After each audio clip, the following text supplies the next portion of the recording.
Hello, my name is Jay Barclay, and my presentation today is on starting a small business. Out of all the countries on planet Earth, the United States places the highest value of all on competition. Financially speaking, businesses compete for customer admiration for the sake of profit.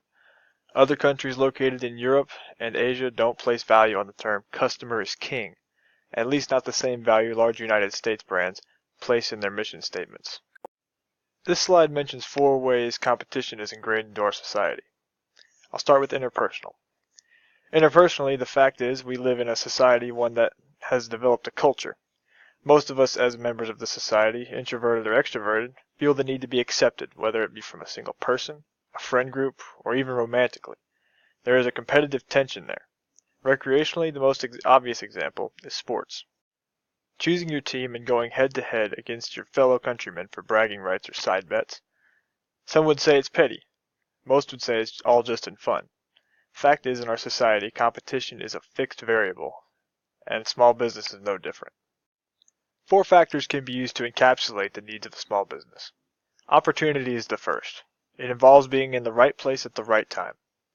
Putting your business's name out there in the open air of your chosen market can only spell good for the opportunities you can be provided for your business.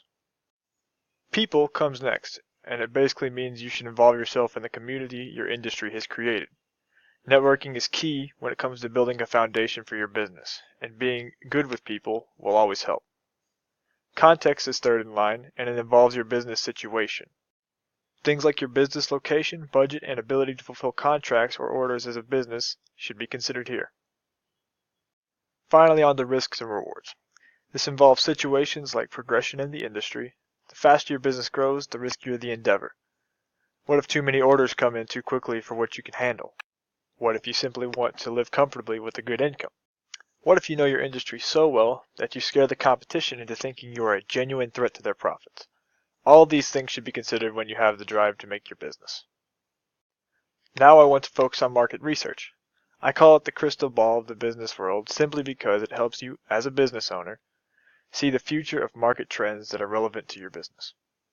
Your company, like all others, needs flexibility.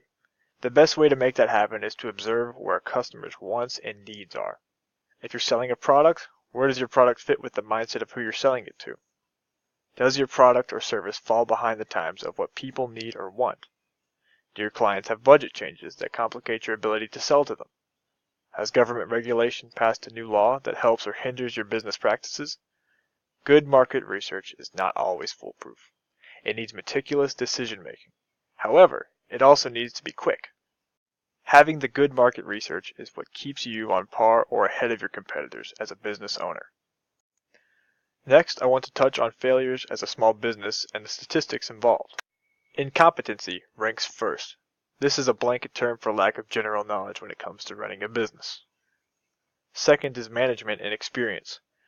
This refers to lack of leadership and coordinative abilities. This could be personal inexperience or inexperience as a result of a bad hire, which highlights the necessity for good employee screening when making a good business. Always hire the most qualified. Neglect is born from laziness and incorrect business owning mindset. Fraud relates to inadequate quality of government regulation standards as well as accounting-related failures. Disaster is in reference to natural or human error disasters such as earthquakes or fires. Goods and services inexperience failure is due to the inability to fulfill product or service quality standards or inability to deliver products properly. From a common sense standpoint, understanding your market sounds easy. Underlying details may complicate the matter. You should know who you are selling to. Will your product be sold to everyone regardless of their financial class? Or will it be sold to a specific type of person?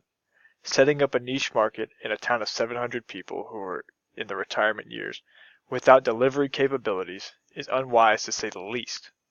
Make sure you can fulfill delivery and quality of your product or service. Many new companies see the public's desire for the new product, only to find themselves overwhelmed by orders with the current delivery or inventory resources they have. If you plan to be a local business, research real estate and local income using public census information provided by the government.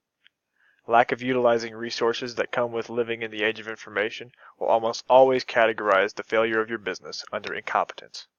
Finally, know that customers will always try to get their hands on your product as cheaply as possible.